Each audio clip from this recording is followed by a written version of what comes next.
Gamers, in these trying times that we are currently finding ourselves in, I have a very important question, and that question is, why are indie games just better? Today on the CRUBCAST, we're going to explore exactly that question. I'm here with three of my fellow co-crubbers, including the wonderful Moriarty. Hi, M. Hello. The wonderful All Hail Buckets. Hi, Nicco. What's up, fellas? I lost my voice. And the wonderful has his voice, Trav Guy. I have a voice today. So today on the CRUBCast, M had a really good idea for what to talk about today, and I want to throw it to you first, just to kind of explain why we are going to talk about why indie games are, by and large, just better. Boy, it's such a complicated concept, I think. But if we really wanted to bring it down to the most basics, it is just that every time you see a AAA game, it is probably trying to ape the trend that was set by a indie game a couple years beforehand. Can you explain further? What does that mean? Let me hear you. So every AAA game generally, right, is some indie game that is 5 years old. But now they have taken this thing and they've refined it, and now here's your AAA game. But it was, at one point, an indie title. Take a look at maybe the Battle Royale group, right? Okay. What was that? Well, it was a little Arma mod called Battle Royale, which then was taken by Brendan Green and turned into a little game called PlayerUnknown's Battlegrounds. And PUBG exploded the Battle Royale thing, and suddenly it's everywhere, right? Or if you want to take a look at MOBAs, where do MOBAs come from? Defense of the Ancients, a Warcraft 3 mod, which was then turned... Really? Which was I didn't know that. Which was then bought by Valve, and they turned it into a game called Dota 2, and that created blam, MOBAs everywhere, League of Legends, all these things all coming from these little indie games. Wait, what was the mod called? Defense of the Ancients. Oh my god, that's what Dota stands for. What did you think Dota stood for, out of curiosity? I just thought it was Dota. Like, that's my name. Why are you called Travis? I don't know.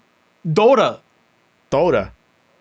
It's an interesting point, because the way that I look at a lot of the AAA stuff, like, you're definitely right at especially at the multiplayer level. A lot of the multiplayer stuff we see, a lot of the more inventive ideas do tend to come from indies experimenting. I look at, I think, why a lot of people lately have felt that indie gaming is scratching that itch a lot of the time, or, if you want to call it single A or sort of double A, not that really exists anymore. Why those scratch the itch that AAA doesn't, I think people are looking for the soul that they remember games having when they were a kid. That's not to say that AAA games don't have soul. It's to say that because they are so polished, because there are hundreds, if not 1,000 plus people working on these games, the individuality of individual segments or areas, or somebody putting a secret in a corner does go missing a little bit more, simply because there's not a lot of time and there's not a lot of places you can put your own fingerprint on a game. And I think that's, to me, what makes indie games more memorable. Like putting aside the joke about saying they're better definitively, obviously that's subjective, but I think that they're a more memorable experience that stamps an impact on you for longer, relative to the AAA stuff that we tend to see nowadays. Does that make sense?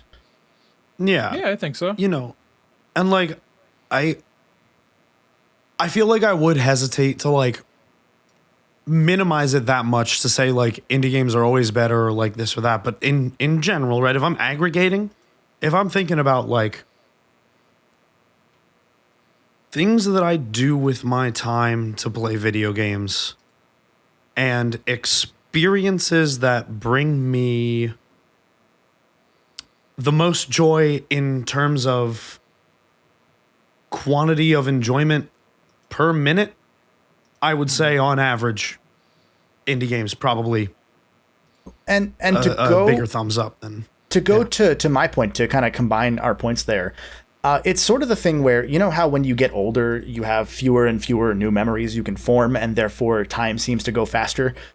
Yeah. I think that experiencing indie games isn't just a way to harken back to that feeling of, you know, every game being super unique when you're a kid. It's also just that you get these experiences that are more memorable because they are so different than the you know, open world Ubisoft style AAA that a lot of games have become. My favorite example to point out is Final Fantasy VII Rebirth, because I thought it was a parody at first, because the game opens with Cloud and Sephiroth pushing a like a vacuum rope. It's a big Mako vacuum, and it's attached via a rope to another area. It's similar to like Last of Us 2 had rope mechanics, and they were really impressive. At the same time, you're like, why did they spend 2 years on this? Like that specific thing. It's really impressive, and similar to, like, indies do the same thing, but it's not done to such a fidelity where you're like, that's one person doing it as a passion, not $40 million of passion. Yeah. And I think we see these games that, you know, they come out and they revolutionize sort of entire genres. And we don't really respect them later on so much. I'll give you an example that is right now the largest, you know, property in gaming, which is Minecraft. And that's an indie game. People forget that was an indie game that was created by one guy and, you know, released as an early access game. I don't know, 15, 20 years ago now. Before early access was even a thing in the way we know it.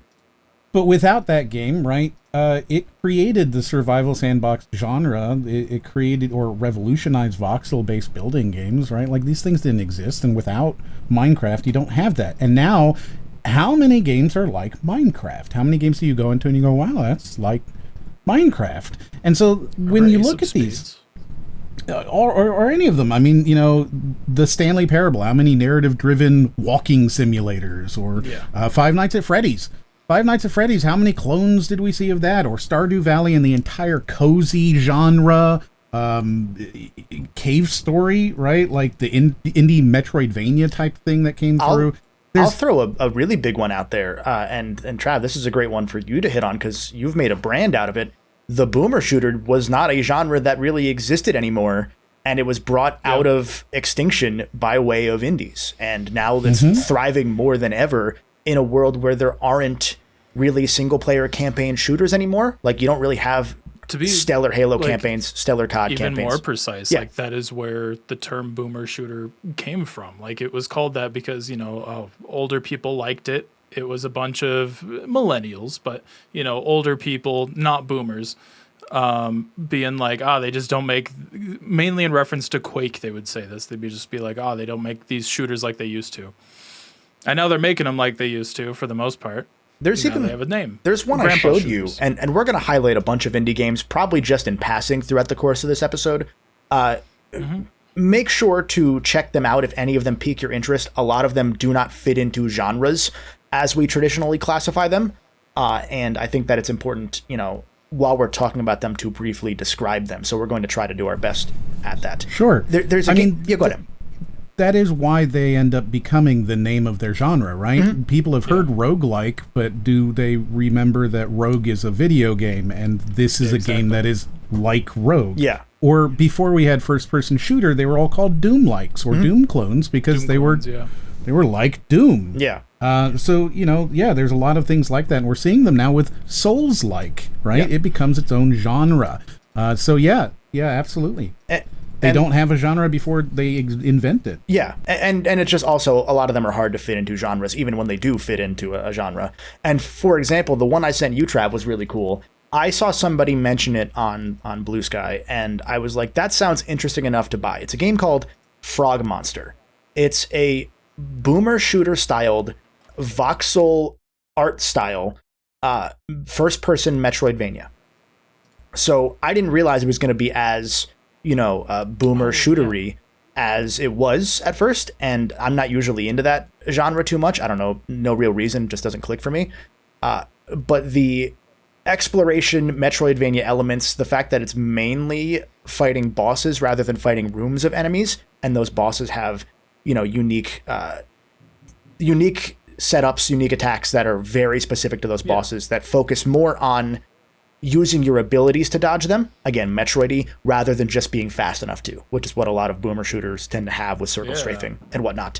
And the reason I sent it to Trav was that the developer has put out so many updates in the last few months. They have an update where it's a shared world randomizer. So, like, we could all play, the 4 of us, in a shared item pool so that if I find a thing, it might unlock a thing in Nicco's world.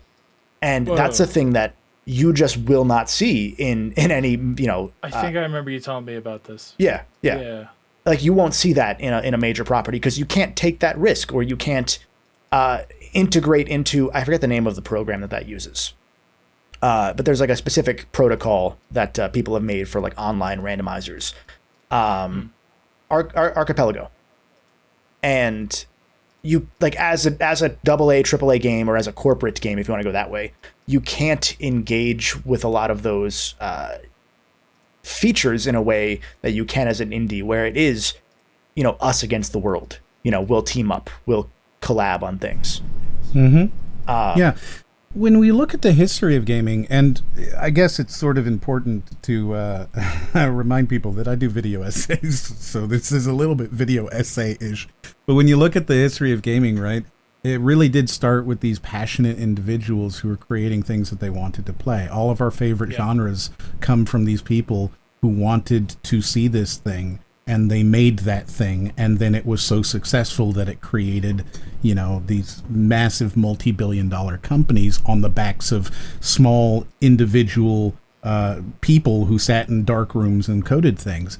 And the indie scene today, I feel, is just returning to gaming's roots, right? Indies can take these creative risks that publicly traded publishers don't allow these studios to take.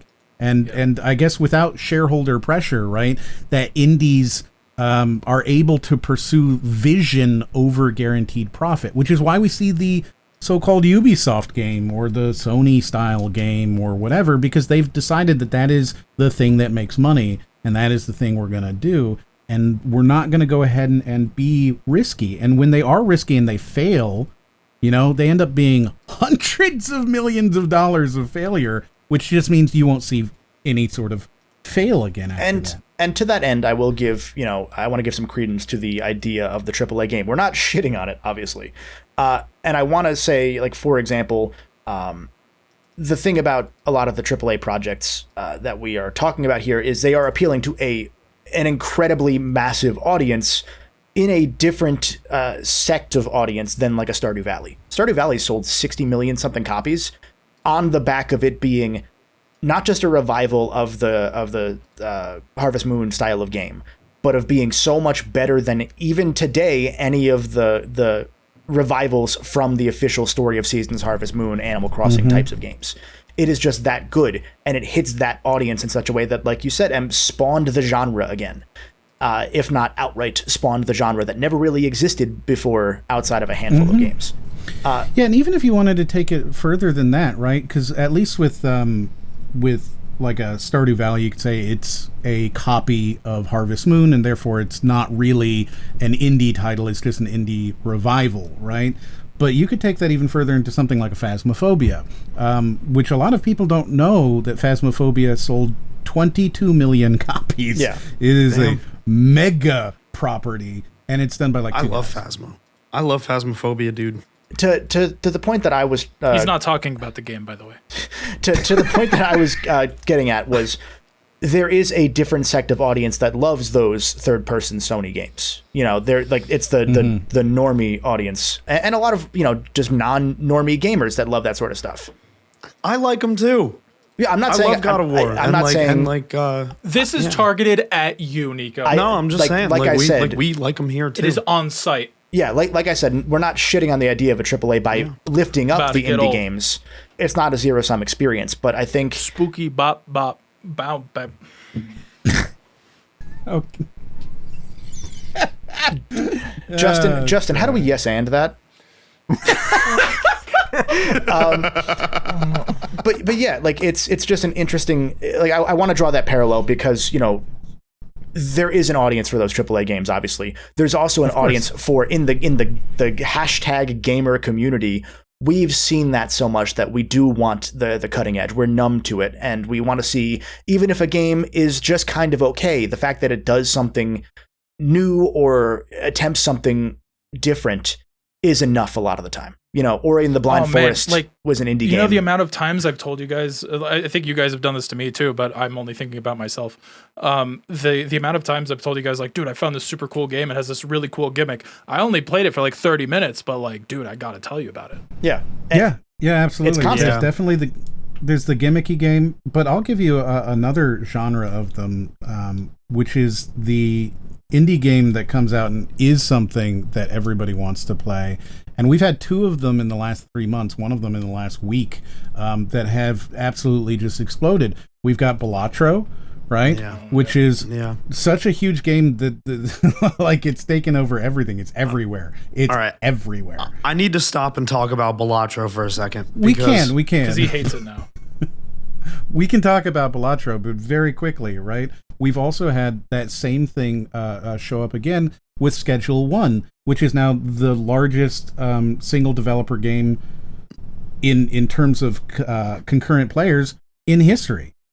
You know, the game has sold millions and millions and millions and millions and millions of copies in a week. and before we talk about Balatro, Nicco, I do want to say to our millions and millions and millions of concurrent viewers and listeners on all of the platforms, we want to say, you know, thank you first and foremost, and make sure to leave a review. We tend to see a couple dozen reviews on Apple Podcasts, Spotify, whatnot per month, and those are greatly appreciated. If you haven't considered reviewing yet, or if you haven't done it yet because you just forgot or you don't know how to, it's usually easy to leave a review, leave a comment to help us continue to take over the world with gaming cold takes like indie games good. And same with YouTube, like, subscribe. Are you saying that we don't deserve? We are you the audience not leaving that review? Are you saying we're not worthy of being up there? No, we say video games good sometimes. We're talking to you. That's right. You listening, Joshua. Someone named Joshua is going to be freaked out by that. The person who is stoned watching this named Erickson. Alex Erickson. Screw you. You're Why such didn't nerds. you leave a review? You're such nerds. All right, let's hear your Balatro hot take. No hot takes. I really think the game is genuinely like a gem of a game, and I'm incredibly excited that we have it. It is the pinnacle of a number go up. Sincerely, they really did distill the idea of the game down to a number go up, and people be like, oh, it's a roguelike, or oh, it's and I'm like, no, it's a card game. That's the genre that came first, card game. Solitaire is a roguelike. True. A little bit. Solitaire is a roguelike because Rogue came after that, but Solitaire was first. Solitaire is actually a proper roguelike too. Like you carry nothing over from play to play. It straight up is a roguelike. Yeah. It's just cards first. Carbs. And I mean, Balatro, dude. What I really like Balatro, about dude, was almost what I named my channel. Trav's the new Balatro expert in town. Balatrav. Balatrav TV. Balatrav guy. Balatro. So Nicco, what is it that you really love about Balatro with hands in a circle, Goatsy? Because you did that. Goatsy. Well, first of all, and second of all, for the audio listeners, I made the Goatsy face on the video. And I really like the way that the cards just do what they're supposed to do, and they don't, like, regardless of, like, the interaction, right? So, like, we need every review we can get, listeners. Like, I don't think you understand until this moment how much we need this. I'm confused. Yeah, you are. Me too, buddy. I have no idea. Okay, whatever. Anyway, so there's usually something that the card says it does, and it does that regardless of the situation, right? So if something works on a face card, and then you get another something that turns more cards into face cards or turns all of your cards into face cards, it works with everything, right? And now you guys can correct me if I'm wrong. I believe the term is emergent gameplay. Yes, emergent gameplay. And I find it to be really, really stimulating in Balatro, and I find it to be incredibly impressive that it was just developed by one person. Because a lot of games require a lot of minds, and Balatro feels like it had a lot of minds on it. But I want to take that, and jump into one of the things we found out relatively recently with a lot of AAA games, which again, to put them in the comparison here, one of the issues of a lot of AAA games nowadays is because they're at such a scale, any one small hiccup has such a ripple effect over the course of the project. Like, I forget which studio it was, but we found out relatively recently in an article, it might have been a Jason Schreier article most likely, but I don't remember, talking about developers just sitting for like a month plus with nothing to do in a specific, department, for lack of a better term. Simply because they didn't have the pecking orders from on high as to what they should do yet. It might have been Bluepoint, actually. I don't think it was, but it might have been with the God of War multiplayer thing. Because, there's a reason that usually with a studio you have a game go into pre-production before the prior game is finished so that you can roll people onto that next project. Because if you don't have that efficiency in the studio gaming space, you're going to have people twiddling their thumbs for months and costing you tens of millions of dollars. Yep.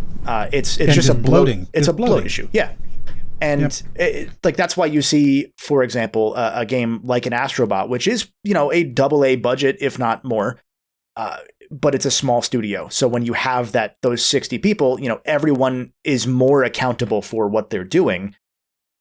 And it's easier to stay on track, paradoxically. Simply because there's less to keep track of. I mean, Insomniac is famous for having one psychological manager, for lack of a better term, for every 4 or so employees, like one liaison between sections of the team for every 4-ish employees. That's a lot of people just to make sure that, hey, are there any communication issues? Hey, what can I help you with this week? Hey, are you feeling overwhelmed? That's really good. There's a reason they're the gold standard in terms of, general health as a AAA studio for their employees. But the fact that you need that is a sign. It's also so hard to keep that, right? Yeah. It's very difficult to keep that as you get larger and things become merged and they become, moved for efficiency's sake. I think when we look at these sort of indie spaces, right, you've got your single guy who, your Eric Barone or your local funk, shout out, or your Toby Fox, right? You've got those guys, and they produce something over 5 or 7 years. Generally, obviously, Balatro is done in 6 months or whatever, but most of them aren't. And they're these sort of passion projects. And then you see the next generation of those, which is things like Inner Sloth, the people who made Among Us, the most played game in the history of games, by the way. It had the highest number of users of any game ever. I think it broke 700 million monthly active users, which is never going to be broken, I don't think. Wow. And there is one thing that you just said that I want to hit on really quickly, too, which is, the ceiling of indie games is the same as the ceiling of AAA games. The floor is much lower. Yes. So there are still derivative indie games. I don't think we need to explain that to a lot of people, but I've played an indie Kickstarter recently that was just the most Scrimblow to ever Scrimblow. I was surprised at how little it added to the formula, because usually you expect there to be something new to a retro revival, and it wasn't even a revival. It's just a platformer. And that's fine, for people that want more platformers. But there is that element of, if an indie game is just derivative, and a lot of them are, there's a reason the ones that stand out end up standing out. Yeah, and that's the thing, right? Like when you look at the indie game, oh boy. So here's the thing, right? The barrier to entry for an indie game is so low, right? It's so low. You really just need to have a computer and you're ready to go, right? Like that's all it takes to program an indie game.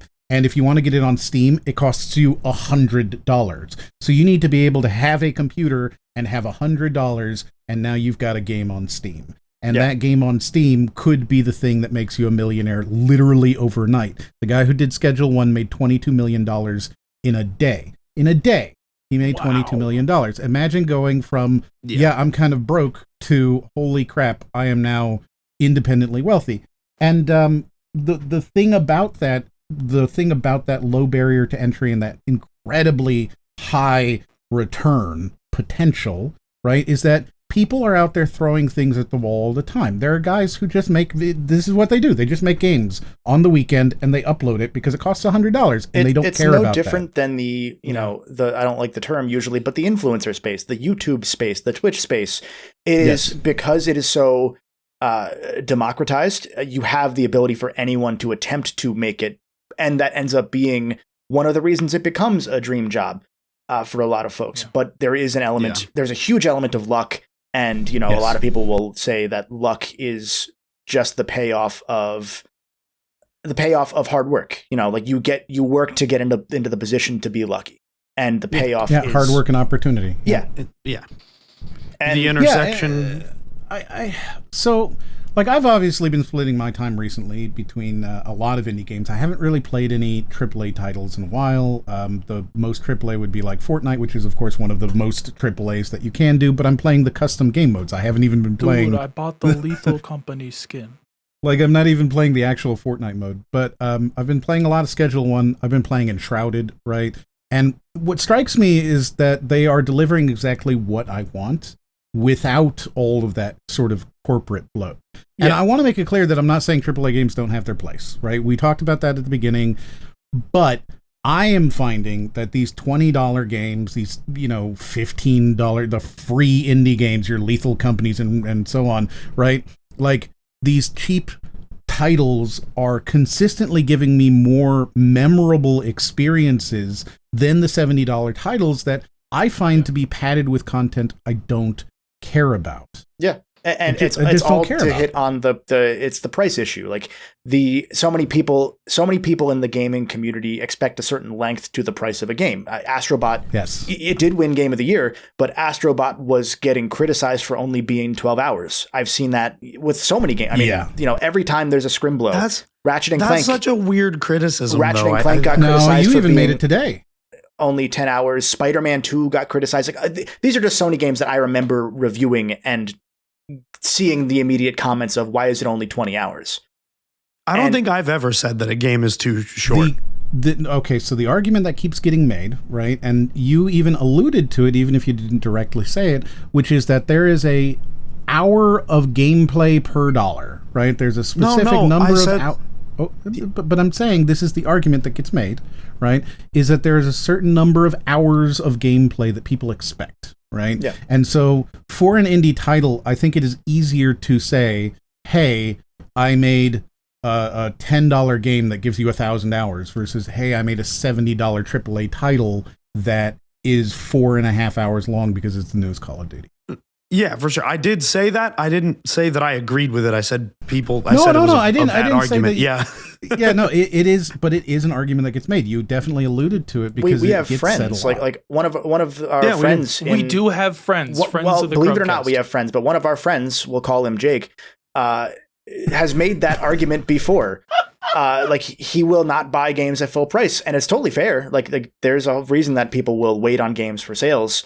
Outside of the Nintendo sphere, and it's because you can get them on sale if you're patient for it. But then there's the element, in his case, he's not doing it because he needs the money. He's doing it specifically because he gets upset at the idea of a game costing $60, but then he'll play it for 200 hours. Yeah, it's an ongoing discussion. So speaking of influencers, I have just been playing this game called Mouthwashing. That's an indie game, and we were talking about the length of games on the other side of this pod. Yeah, I'm getting clowned for it, but I tried my best. And no, and this is it's like a little game. It's like an hour and a half, and it's an hour and a half. It's cheap, it's accessible, and to M's point earlier, all you need to play it is a PC. The cost of entry is very kind of low to access this type of game, and you can access a bunch of people making this type of thing, right? It's a little horror indie game, story based.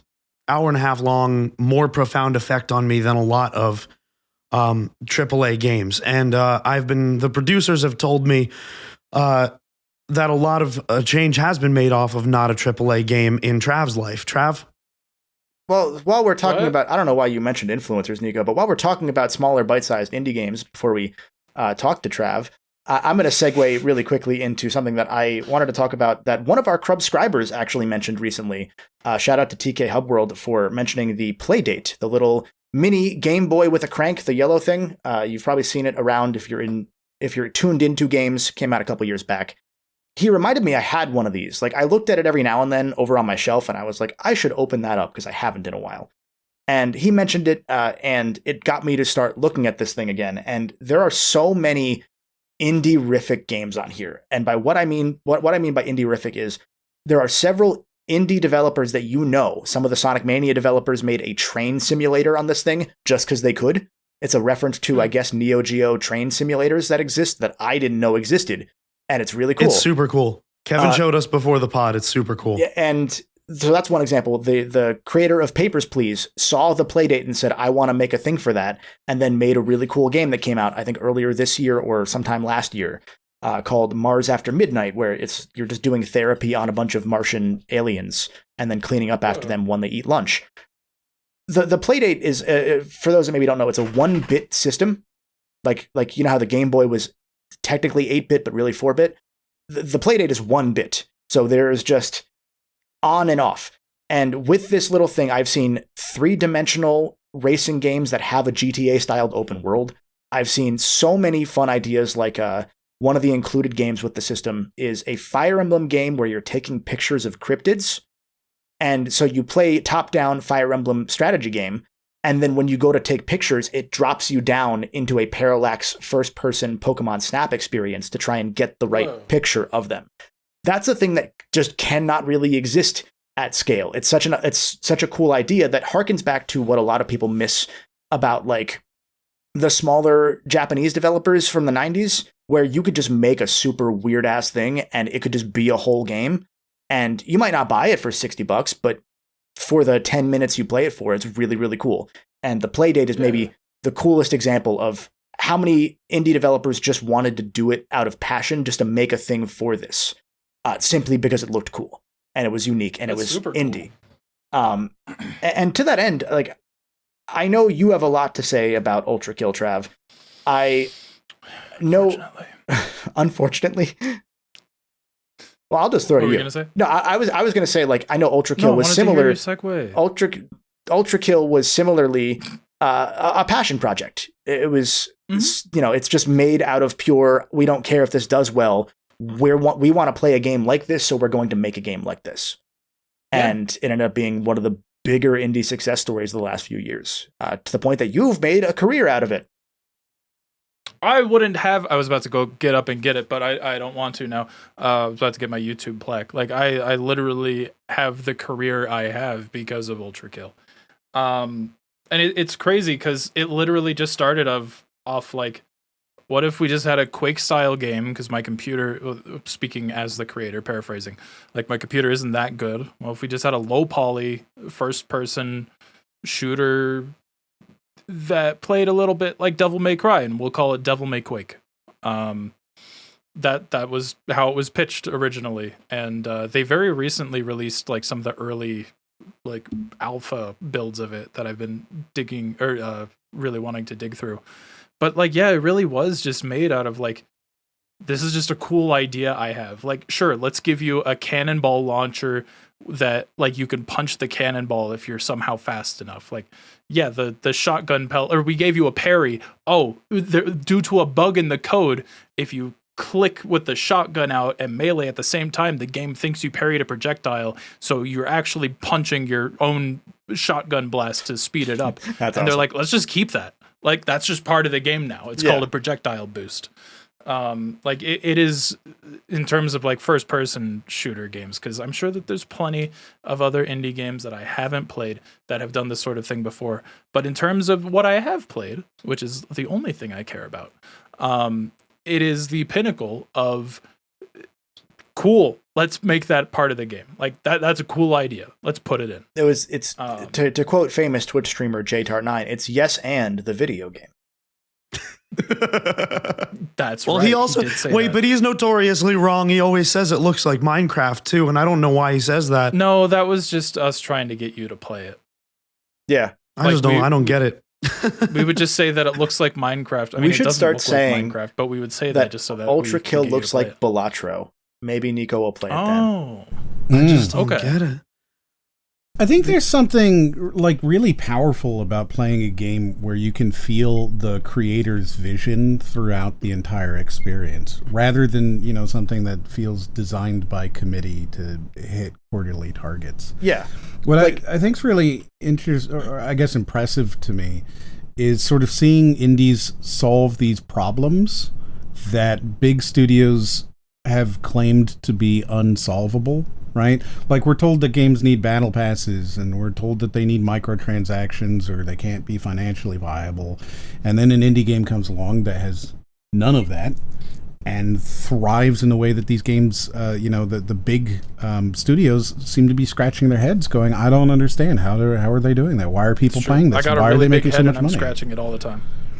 Yeah, it's the joke about I gotta buy extra large baseball. There's the Sonic meme where it's a picture of comic Sonic and it's I want games to look worse and last less time, and I'm not kidding.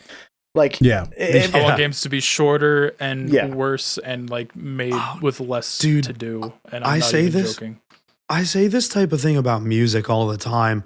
Like, there's a lot of excellent music being made by people just on their laptops or like in their basements, and like, it's not like, you know, yeah, it is a lift that is perhaps a little easier with multiple people, but you can just do it with one person. It's sort of analogous in this way.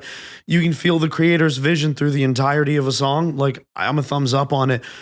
I feel like a lot more recently, like, people have been doing a lot of sample replacement, a lot of like gridding time, and not a whole lot of just like recording and seeing what happens. And I'm guilty of that too. That's the punch-in method that killed that. But yeah. What I think is really telling, right, is how many people get excited when they hear that a big studio is giving their developers indie-like creative freedom, right? Oh, they're letting them do things. They're giving them freedom. They have creative freedom. And I think that really tells you everything about which model produces the best work, even for them, right? Wow, it is that's just a good point. Well, thank you. Yeah, I do like making good points. I was trying to compliment you. I want to be nice to my friends. You're spot on, and I think it's interesting because I think that like you said earlier, the indie mindset is just workers' rights. Like, that's kind of what it comes down to. It's just if you give that extra level of freedom and let them cook, they will cook well usually. There is an element of, you know, I do understand when some games have producers that, you know, are from the publisher that come in and say, hey, you should try and do this, because they are spending, you know, 20, 30, 40,000 million dollars on it. And there is that element of, you know, when you're doing that, you do want to try and make your money back. That's just how capitalism is. It sucks, but it is. But there's the element of like, who is it? Cory Barlog, the guy who directed God of War 2 and then came back to do 4 because he left at the start of 3. He left and has never fully said why, but part of the reason why, based on all the other interviews he had done, he left because Sony Santa Monica instantly with God of War 1 became like, that was what Sony was going to do going forward. They finally had an idea of this is what PlayStation is, and we're going to build around it because it's such a good success. It's such a cinematic game. It just works. It's what we want to do going forward. David Jaffe, director of God of War 1, left after that game because he saw the other thing that happened in the industry at that point that doesn't really anymore, which is everybody would leave, found their own studio, and then get a company like Sony to buy it for millions of dollars. That was a consistent thing, and Sony's actually continues to do that. So wait, I didn't think Cory Barlog left, did he? I didn't hear about that. Yeah, I mean, you didn't play games in 2008, so he directed God of War, the new ones. He directed 4. Let me finish the story. So Cory Barlog came in as the guy who is credited by even David Jaffe as the guy who made God of War work. Like, he was the one that took it from being a shitty little game that's like medieval to having actual combat. By all accounts, that there was like him and like one other guy that he brought in from his old job to help do that. He took over and wanted to go in a different, more artistically inspired direction that had, more, ludonarrative themes. And one of the reasons he left in 2008 was because he was annoyed with the fact that Sony would keep coming in now that this was their baby, and they didn't trust him to cook as a first-time director fully. So they would get involved and they would say, oh, it'd be cool if we did a multiplayer game in a couple of years. And he's like, I don't want to do God of War, the cart game. I don't want to do that. I don't want to do that sort of stuff. So he left, and he came back after Santa Monica ended up struggling without him because they went through the motions of what Sony wanted, and they needed him back if God of War was going to succeed. So they brought him back into the fold, and it was, I'm going to do this on my terms.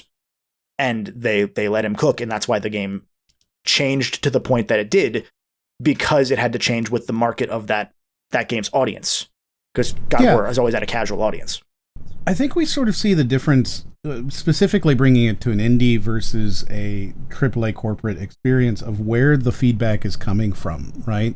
The feedback for an indie is going to be a direct relationship between the developer and the communities that they have created, right? And it creates this feedback loop that does not exist in AAA development outside of, early access. But even then, there is still a consumer talks to, the developer, and then the head comes down and decides what's going to go on, versus consumer talks to developer adjusts, and you're able to sort of watch these games evolve based off of the player input, right? Which is something that you don't see in a AAA game. Even though there may be input, that input is typically coming from more of a Hollywood point of view, saying, well, we think you should do this because this is what we've seen work well in the market, right?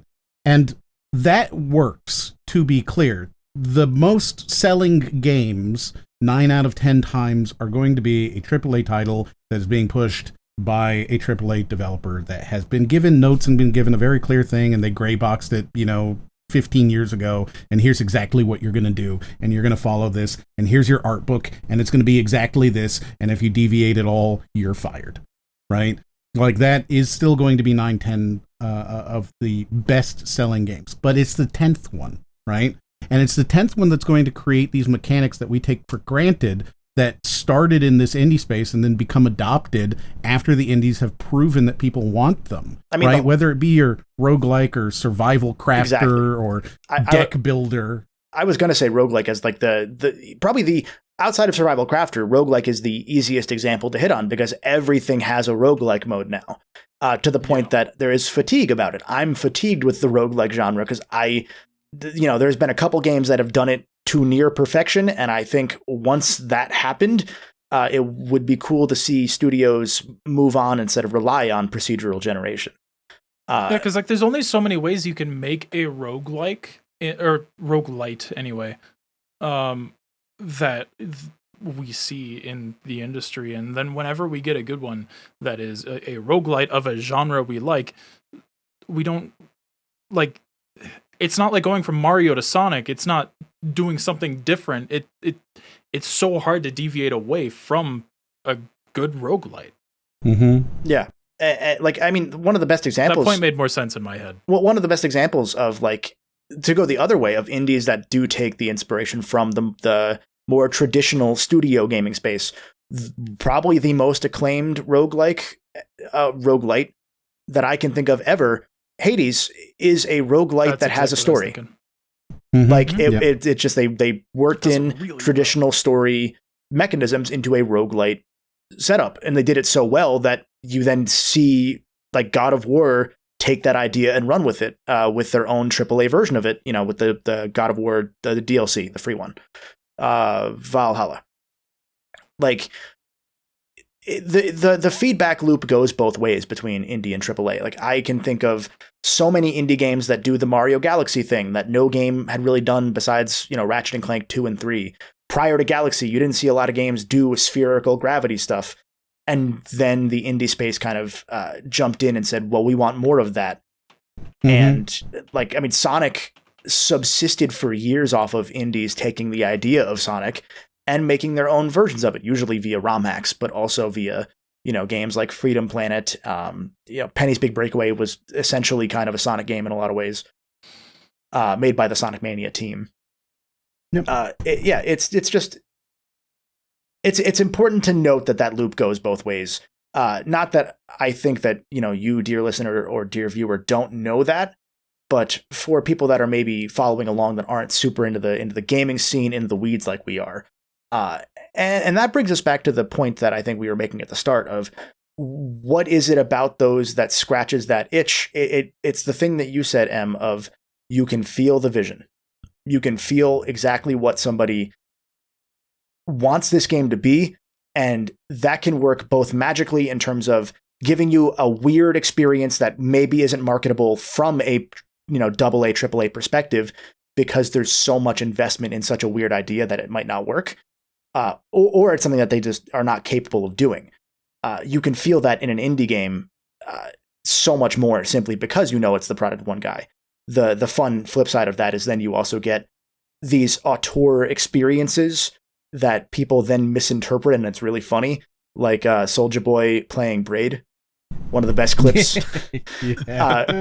One of the best clips. For those that maybe haven't seen it, it's Braid is like sort of a deconstruction of Mario in a lot of ways. Like it's a Mario styled 2D platformer, but you can rewind time at any point, no matter what. And that allows you to like change, like get to areas you maybe otherwise couldn't get to, use the obstacles in a certain way, you know, yada, yada. And there's a clip of Soulja Boy playing it, and he's just showing it to people. And he's like, yeah, you could do this. You could just jump off the cliff and then whoop, you're back. And then you jump off and whoop. And it's so funny because, you know, you have like a arguably pretentious auteur developer that gets upset at the fact that somebody didn't interpret his high art the way that he wanted it to be interpreted. And you can't get that with the AAA game as much either. You can't get people willingly misunderstanding a lot of AAA games. Yeah. Because they're all kind of simpler story-wise, even if they have complex themes, you know. Yeah, it's the Hollywood-esque thing where they have to give you a rewind to what happened 6 seconds ago to remind you that actually that person put that thing in their pocket. Just so you remember, they put that thing in their pocket. Don't forget they put that thing in their pocket. Did you know they put that thing in their pocket? Oh, look, and they pulled it out of their pocket. Now we have to remind you that they put it in there. It's funny because there's a good comparison here that will open us up to the most toxic of communities, which is wrestling. Because you have, obviously there are indie wrestling companies, but the second up and coming main company, AEW, and you have WWE. And one of the things that you always see with AEW is that so many people were used to the WWE AAA style of storytelling for so long that people will not realize that there was a story beat 6 months ago that was clearly foreshadowed, that they do need it to be reminded to them because they're so used to the AAA way, like you had said, where they feed it to you every week in recaps and whatnot. And so it's funny to see that exact thing play out in a sort of not an indie space, because you know AEW is not an indie; it's funded by a billionaire. But in a way where there was a way that things were done for so long, and then somebody came in and was like, "What if we did it the old way that was before you?" It's nice to know that like across disciplines, sometimes these things that come with rougher edges often come with more character, and perhaps more thought sometimes. Well, it's even by definition, right? They have to. It's even like more leeway. You're sanding it off. Mm-hmm. Sorry, I didn't mean to jump on you there. It's also like you give them more leeway because you know it's an indie product, and that there's that benefit of the doubt that you don't give to, you know, if you see a AAA studio mess something up, it's what were they thinking? If it's an indie, it's, well, maybe they just didn't think about it. Because it's just, you know, 1 to 10 people. It's such an interesting thing, and yeah. And I think what's interesting about, and this is kind of my final thought, I think, really, is that ever Yeah, I'm just done. I'm done with those. I will no longer They're- think after Mr. this. Execution Live. They're too dangerous and they cause me too much harm. I'm done with those. Execution. I'm gonna become a Mr. Beast hype beast guy now. This is it. I'm just gonna do reaction. That's an videos. indie artist with soul, Mr. Beast. Yep, I'm just doing reaction videos. He I'm gonna takes be the them guy from on like young TikTok. children that he like puts into videos, but Yeah. makes them stand there for 16 days touching a car. Since I use a PNG, right? If I just stick this on somebody else's video, can I call that a reaction? Yeah. So I could just like stick it on in the corner, Yeah. right? Uh-huh. And that's me. I'm reacting to it. If you ever wanted to become like a Switch tuber, you have the perfect out now that I think about it, because you could just be like, yeah, I was such a big fan of the story that Miyamoto got scared of a dog once, and then he made that into Chain Chomp, that I made my avatar circle like Chain Chomp. And then that's your backstory. Yeah, there you go. Disgusting. Anyway, So- what were you guys saying? Yeah. Well, so indies, they ship these complete experiences, right? And when we look back, the early industry of video gaming was sort of essentially all indies, right? Everybody was an indie. It was a guy in a basement. It was a guy, the biggest revolution in gaming at that time was either Nolan Bushnell or John Romero and John Carmack. All right, and both of these are guys just kind of working in the industry, doing things and coming up with an idea and capitalizing on it. And the current indie renaissance, I feel, is simply returning to gaming's experimental roots. Yeah. Yeah. And it's returning to another thing I wanted to say earlier, was it's returning to the Rockstar, not the studio, the independent Rockstar creatives behind games, because both Activision and EA independently around the same time wanted to found their studio on the principle of, this is the one person that made this game back in the day, when it's like Atari games. Or this is the small group of people that made these games. Here's what they're like. It's like the inside cover of a music album. You get to learn a little bit about the person behind it.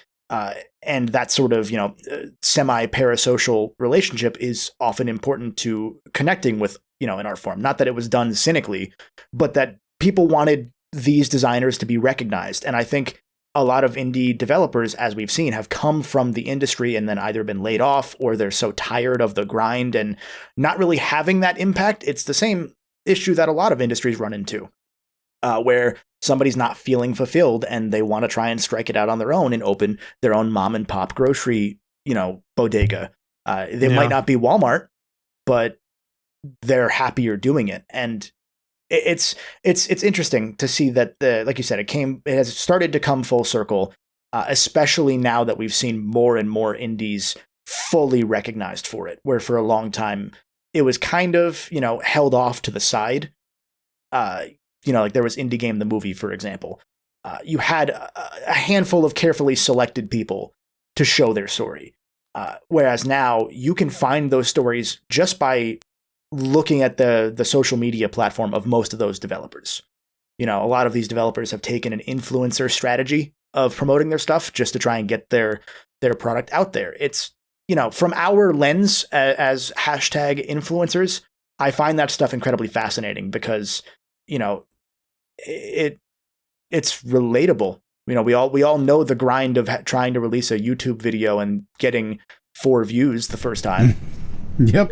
Now imagine that grind, but it's a thing that you've put your soul into for years and put your savings into, and it did 2 sales week 1. That's the risk these people are taking, and that's important to recognize when you're praising indie games and the artists behind them, because it's so much more of an investment than a AAA game is at the individual level. Yeah. Dude, I'll tell you this.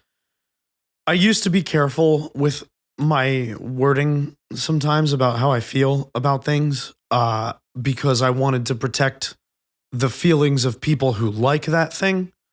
But now I'm starting to think that, no, I should be respectful about criticizing the things that I am criticizing, to be nice to the people that make those things.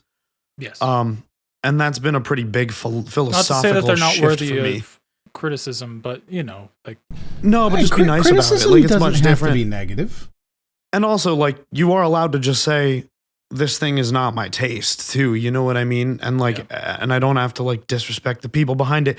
It is much easier to see the people behind it when it's an indie game or when it's, like, a, one-man show or just a small company or just people with a lot of vision and soul and creative cohesion. I think it is perfectly acceptable to say this thing is poorly written and poorly shot and poorly done, even if it is a indie film, as it were. It's a difference between saying that and saying this thing sucks. Yeah. Who did this? This stupid, that's different. Yeah. Yeah, like if you're being productive, then it doesn't matter. Like we, at least the three of us that, not you, Nicco, because you don't really take part in this industry to the same extent, but we've all met developers where we've criticized their product heavily, and they're like, "Yo, yeah, big fan." Like it's just people understand it's different. It's okay to criticize things, especially if you can tell usually when it's coming from the right place versus when it's manufactured. In good faith. Yeah. Absolutely. Yeah. So Trav, I think we have a question, right? Oh, yes, we do have a Patreon question of the week. And Trav, I'm going to ask it to you first, since I was going to segue to you. It's related to the idea of indie budget versus AAA budget in a bit of a way. It's from Azure3890. For those that don't know, Crubscriber question of the week. You can join at the join button on YouTube, patreon.com/Crub, subscribe on Twitch. There's a Google form where you can put as many questions as you want, and we will answer them live on air, either in our Patreon question segment or in a dedicated Q&A. So consider if you would like to support and you want to ask us fun questions, do it. Or else. Azure3890 asks, do any of you think 4K will ever become the new standard for resolutions, like 720p was in the mid to late 2010s and 1080p still is now after 10 plus years? And they elaborated a bit more with how much 4K has driven up the cost and file size for games, internet demands for streaming.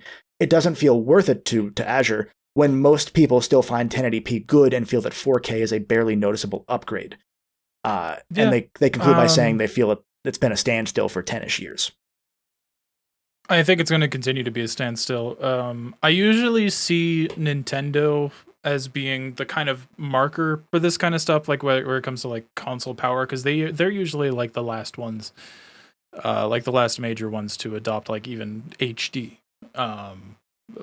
HDMI cables weren't even present on the Wii. Where like the PS3 around the same time started adopting those. I mean, like even so, I'm trying to find the best place to like start my little tangent and also not take too long. While you're thinking, I'll throw out my thought. Nope, I'm done thinking. I don't want your thoughts, and I don't want you to throw it at me. So the main thing that comes to mind when I think about like what if 4K becomes like a standard, like 1080 is. The main thing that comes to mind is processing power, which is something that Azure mentioned in the question, or any kind of resource required to run this kind of stuff. Because at 4K, you're going to be demanding, assuming that there isn't some kind of post-processing upscaler like DLSS or whatever. We're going to need higher resolution textures, going to need higher fidelity models, higher poly counts. Maybe there's ways around that. Stuff that is going to be more intensive for your systems. And that is going like, I think that looking at it as like 4K becoming a standard point, is kind of the wrong way to look at it. Not trying to shit on our patron. We love you. I'm just saying like, I think that it's good that you asked this because I think that when having this discussion, it's important to frame it around the idea that the resolutions that people typically play games of are more so the result of that technology that is able to power the games that we love, rather than praying to hope that it reaches that point. I'll bounce off that because there's two levels to it to me. One is accessibility, which is kind of what you hit on, which is that no matter what, games also have to run at a lower resolution because there are so many people that do not have the PC with those capabilities, or they're on a Switch, or they're on a PS4 still, whatever it might be. The other side of it is, I would argue that 4K is the standard already. That's what I was gonna say. I thought 4K was the standard. Like 4K TVs are $300. Yeah, like, they're super affordable. They're super. If assuming you can, if you're in the market for a TV, because TVs used to be thousands, and they still can be for an 8K TV. I think it's the standard, because not in terms of just televisions, but in terms of what people are prioritizing when developing. The whole reason we're having this indie conversation with regards to AAA in this episode is because we're seeing such a huge gap between releases at the AAA level, because you do have to work on 4K textures and you have to have so much fidelity, because if you don't, the people at Digital Foundry will get mad at you and then you get criticized for it. Like, no matter what, you have to design for 4K if you're at the level of games that we're referring to that are driving people to upgrade and are driving the bulk of the industry forward. I think that's actually really the gist of it. I don't think I have to keep going. I have a little bit more of a meta take on this question. I come from the broadcast industry, so when I'm looking at 4K, I recognize that is 48 gigabits per second. That's a lot of data. That's also the cap that we have, right? So like 8K doesn't actually exist, and it's not going to exist for a very long time. Japan is trying to push it forward, but we don't have the ability to push 196 gigabits per second to a screen, right? So they use like multiple HDMIs to even do that. It's not something that you're going to see in a consumer-facing thing. So the widespread adoption of 4K as a standard sort of faces these fundamental challenges, unlike previous resolution jumps, right? Like moving up to 1080p from 480p. The diminishing returns principle is a big part of it. You guys mentioned that, right? The visual improvement from 1080p to 4K is significantly less dramatic than SD to HD was, yet it demands substantially more resources, right? Like across the entire content ecosystem. Whether we're talking about the data usage, where we're talking 8 gigabits per hour for 4K, or if we're talking about the fact that you need anywhere from 18 to 48 gigabits per second for the actual transfer of the image, right? Because we're talking 2 million pixels per frame. Like, right? Remember the thing about on the 360 where there was, I forget if this was Snopes properly or not. There was always the saying that there was somebody who worked on Batman Arkham Asylum who spent 3 years just working on the cape, just the physics and the animations of the cape. Imagine if 3 years of your life for 50 to 60 hours a week was mostly focused around a cape. Now imagine that 15 years later, 20 years later almost, because that's a 2008 game. And now you're spending years and years and years working on Aloy Horizon Zero Dawn's tongue. And this is compounded by the viewing distance, right?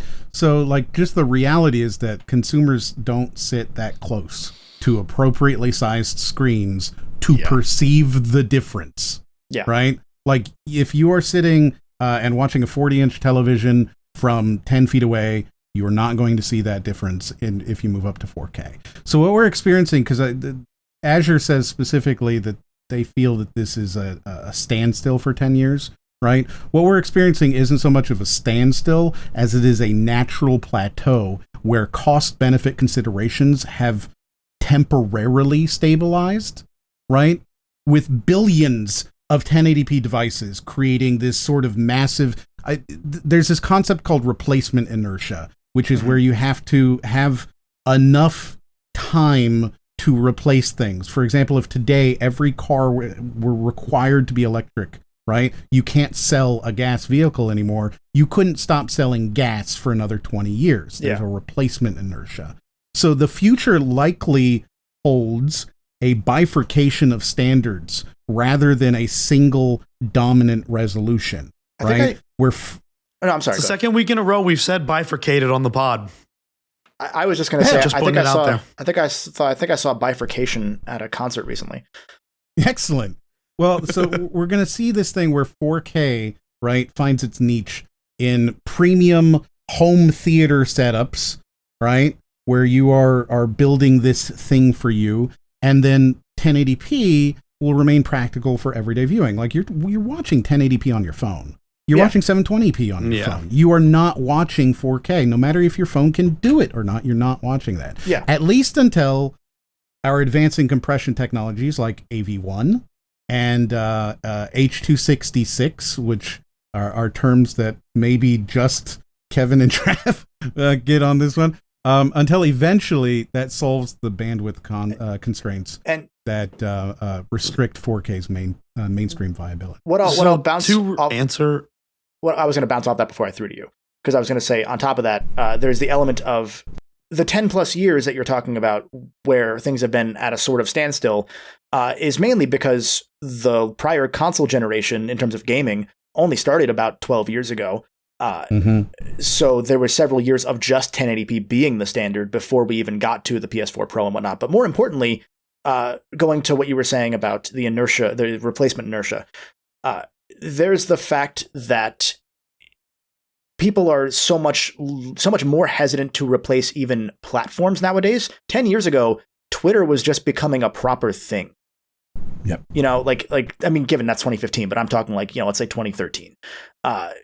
Nowadays, in the next 10 years, there might still only be 3 websites, because that's where we've moved as a tech society, is down to fewer and fewer websites that have all of our needs covered in that specific manner. It's the AAA gaming thing we just said, where that appeals to most people.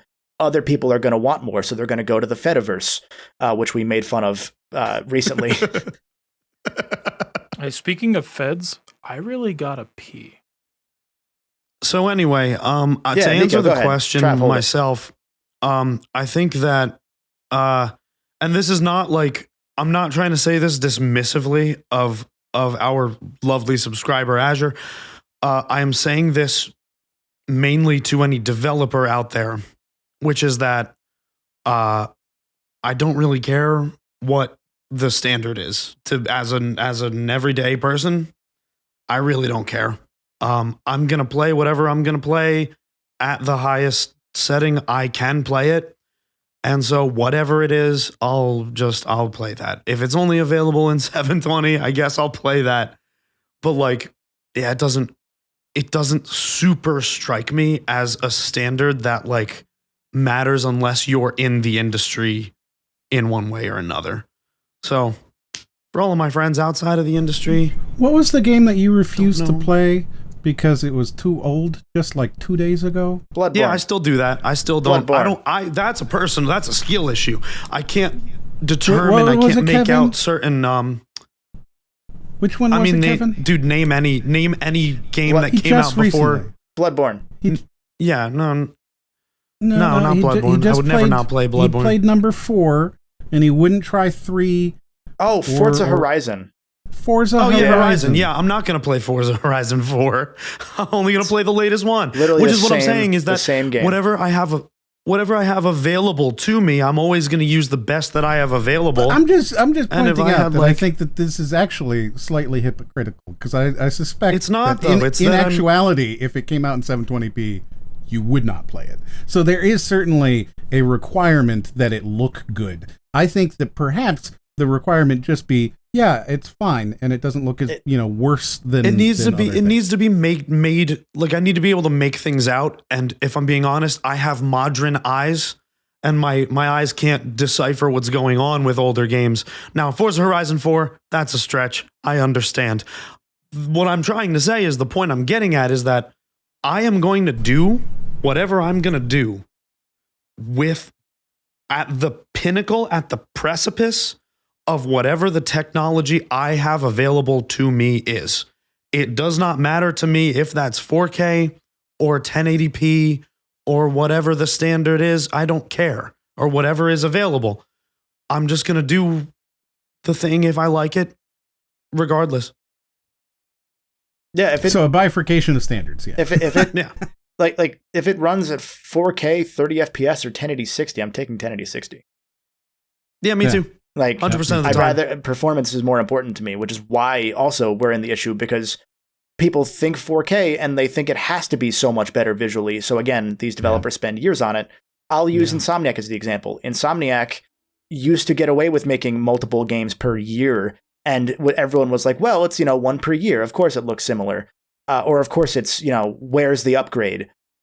With Spider-Man, people were like, it's been 5 years. Why does Spider-Man 2 just look like a slightly better 1? And it's because 1 already had 4K assets. Yeah, like good. Yeah, it already looked If good. it ain't broke, don't fix it. We're certainly at a plateau with regards to graphics as well. Yeah. The fidelity isn't going to get much better. There's not a whole lot more you can do. Take a look at Aloy, right? You mentioned Aloy earlier, and people spending years on their tongue. That's not a joke. No, yeah, like that's an actual thing. Yeah, look at that face. Pull up the meme, the incel meme of like which eye looks better, right? And like you look at all 4 of these characters, and they are, pretty hard to improve on. The next step is photorealism. Right? Like that's it. The next step is photorealism. And at that point, how do you get more real than reality? Yeah. We don't have much further to go. Yeah. It's all about performance at this point going forward, which I think is good because I think that means that we're more likely to get, our AAA game experiences at a faster tick. Now, especially that a lot of these studios have admitted and recognized, hey, maybe we should make our games look worse. Like, you're going to have the weirdos that are going to say, well, why does it look so poopy? And Digital Foundry is going to be upset that the shadows aren't perfect. But like at a point, those people can have sex. I was going to say, who cares what they think? Yeah. Like at a certain point, you can just tell them to kick rocks and focus on the people that are going to enjoy your game more if it comes out sooner and more frequently. Haters can kick rocks. Yeah. Digital Foundry should have sex. I'll say it. And kick rocks. Yeah.